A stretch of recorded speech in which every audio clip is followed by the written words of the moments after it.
nothing here should be alive. Imagine a place where the air is so cold it can shatter steel, where the wind screams at 200 miles per hour, and where the sun disappears for 6 months at a time. This is Antarctica. It is the highest, driest, coldest, and windiest continent on our planet. In the high interior, temperatures can plummet below minus 80 degrees Celsius, minus 112 degrees Fahrenheit. At these extremes, exposed skin freezes in seconds, and your breath turns into ice crystals before it even leaves your lips. By every traditional biological standard, Antarctica is a mistake. It is technically a desert, receiving less annual precipitation than the Sahara. It is a land of white desolation, locked under kilometers of ice that have remained frozen for millions of years. Logic dictates that complex life should not be able to exist here. There is no soil to grow food, no liquid water to drink on the surface, and no shelter from the katabatic winds that roar down from the polar plateau with hurricane force. And yet, this lifeless void is far from empty. By the end of this video, you'll understand how life in Antarctica rewrites the rules of survival and what it reveals about evolution, resilience, and even the possibility of life on distant, icy moons like Europa. We aren't just looking at animals. We are looking at biological miracles that have evolved to treat the most hostile environment on Earth as home. Antarctica doesn't just challenge life. It demands a total reimagining of what life can be. From the window of a spacecraft, Antarctica looks like a great white silence, a 14 million square kilometer void. Roughly 98% of the continent is covered by an ice sheet that averages nearly 2 kilometers in thickness. To the naked eye, it is an alien world. The interior is so geographically isolated and so brutally cold that it is more comparable to the surface of Mars than to any forest or grassland on Earth. However, this emptiness is an illusion born of scale. The real drama of survival is split into 2 worlds: the brutal, hyper-arid interior and the slightly more temperate coastline. During the winter, the continent doubles in size as the surrounding southern ocean freezes over, cutting off the land from the rest of the world. For months, the sun never rises. In this total darkness, the continent becomes a laboratory for the extreme. How does anything survive here at all? There are no trees for cover, no flowing rivers, and the base of the food chain, photosynthesis, is nearly impossible for half the year. To live here, you cannot simply be tough. You have to be a master of energy efficiency. You have to find a way to keep your biological machinery running when the world around you is trying to turn you into a statue of ice. The water surrounding Antarctica is a paradox. Salt water freezes at a lower temperature than fresh water, meaning the Southern Ocean can stay liquid at minus 1.8 degrees Celsius. For almost any other fish on the planet, swimming in these waters would be a death sentence. Their blood would crystallize, and they would freeze from the inside out. Enter the Antarctic ice fish. These creatures didn't just adapt to the cold, they rewrote their internal chemistry.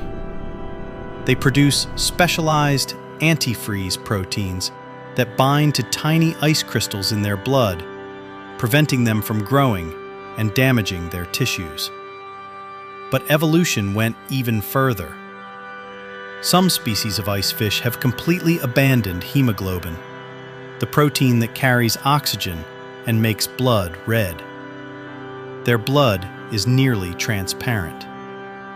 Because cold water holds more dissolved oxygen than warm water, the ice fish can absorb oxygen directly through their skin and move it through their bodies without the need for red blood cells. This reduces the thickness of their blood, allowing it to flow more easily in sub-zero temperatures. In Antarctica, evolution didn't just adapt life, it stripped it down to its bare essentials. Their survival depends on this extreme specialization. They are perfectly designed for a world that would kill anything else. While most animals flee the Antarctic winter, one species marches directly into it. The emperor penguin is the only animal that breeds during the height of the Antarctic winter. As the mercury drops below -60 degrees Celsius and the sun vanishes, the females head to the sea to feed, leaving the males to protect a single egg. For 2 months, the male balances the egg on his feet, tucked under a warm brood pouch. He does not eat. He does not move from the colony. To survive hurricane-force winds and temperatures that can freeze a human in minutes, the males perform one of the most sophisticated heat-sharing maneuvers in nature, the huddle. They pack together tightly, thousands of birds forming a single superorganism. Those on the outside take the brunt of the wind, slowly rotating toward the center to warm up, while those in the middle move outward. Within the center of the huddle, temperatures can reach a sweltering 37 degrees Celsius, even as the world outside is an icy hell. These penguins don't survive despite the cold. They survive because they have mastered the physics of cooperation and energy conservation. By the time the egg hatches, the male may have fasted for 4 months, losing nearly half his body weight. A feat of biological endurance that has no equal in the animal kingdom. The ice of Antarctica isn't just a barrier, it's a time capsule. Deep beneath the surface, kilometers below the wind and the snow, lies a hidden network of over 400 subglacial lakes, such as Lake Vostok. These lakes have been cut off from the atmosphere for millions of years, trapped in total darkness under immense pressure. Scientists drilling into these dark waters have found the impossible: life. Microorganisms are thriving in these subglacial environments, surviving without a single ray of sunlight. Instead of photosynthesis, they rely on chemosynthesis, extracting energy from minerals in the rocks and sediment. Their metabolism is slowed to a near dormancy, a state of extreme patience, where a single cell might only divide once every few centuries. This discovery changed everything for astrobiology. If life can thrive in the high-pressure, lightless depths of an Antarctic lake, then the icy moons of Jupiter and Saturn, like Europa and Enceladus, are no longer just cold rocks. They are potential habitats. Antarctica proves that life doesn't need a sun-drenched surface. It only needs a sliver of liquid water and a source of chemical energy. In the rest of the world's oceans, sea spiders are usually the size of a fingernail. In Antarctica, they can grow to be as large as a dinner plate. This is a phenomenon known as Antarctic gigantism. It's not just spiders. Amphipods, starfish, and sponges here grow to sizes that would be impossible in warmer waters. Why does one of the harshest places on Earth create giants? The secret lies in the cold. Frigid temperatures slow down an animal's metabolism to a crawl. When your heart beats slowly and your cells move at a glacial pace, you require less energy to maintain your body. Combined with the oxygen-rich nature of the Southern Ocean, these creatures can afford to grow larger and live much longer than their tropical cousins. However, there is a catch. This gigantism is a product of extreme stability. These giants grow slowly. Some sponges may be centuries old, and they are highly sensitive to even minor changes in temperature. This poses a mystery. The Southern Ocean creates monsters of the deep, but it does so by making them incredibly specialized. Antarctica is not a place for flowers. In fact, there are only 2 native flowering plants on the entire continent: Antarctic hairgrass and Antarctic pearlwort. They are small, hardy, and restricted to the slightly warmer Antarctic peninsula. For the rest of the continent, the forests consist of mosses and lichens. These aren't your average garden mosses. Antarctic lichens are masters of biological patience.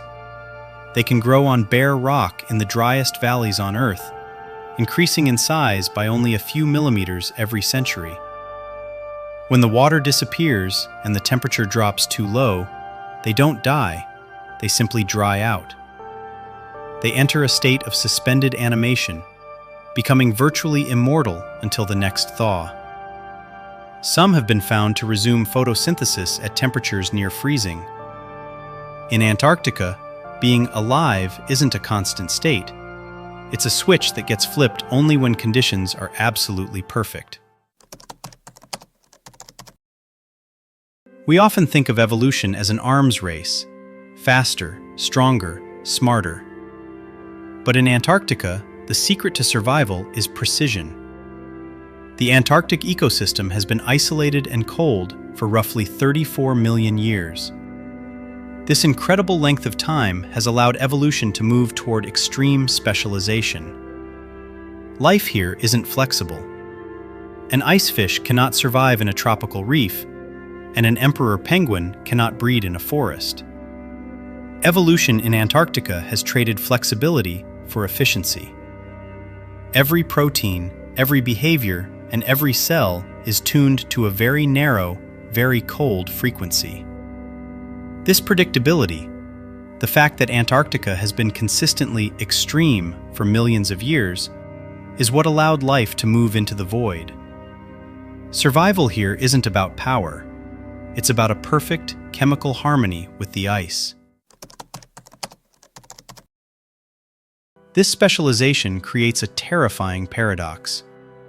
The very traits that make Antarctic life invincible in the cold make it incredibly fragile to change.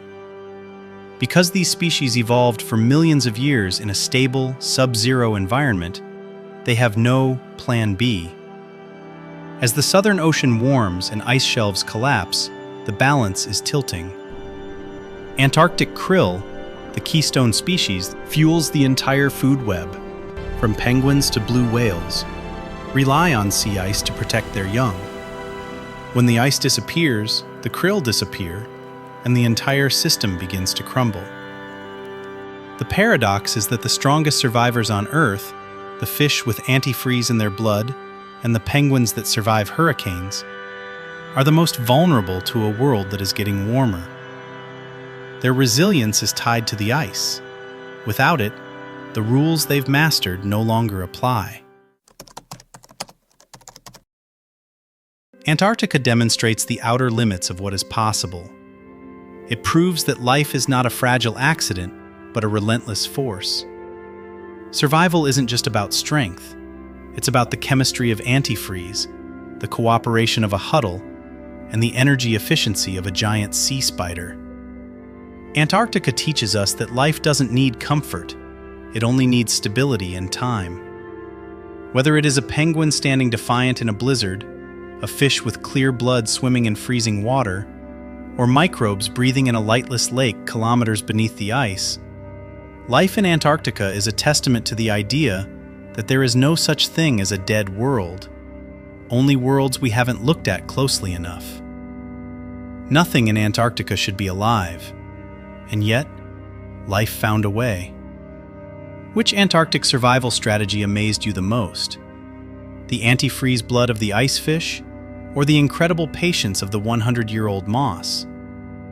Let us know in the comments below. If you want to explore more of the most extreme corners of our planet, hit that subscribe button.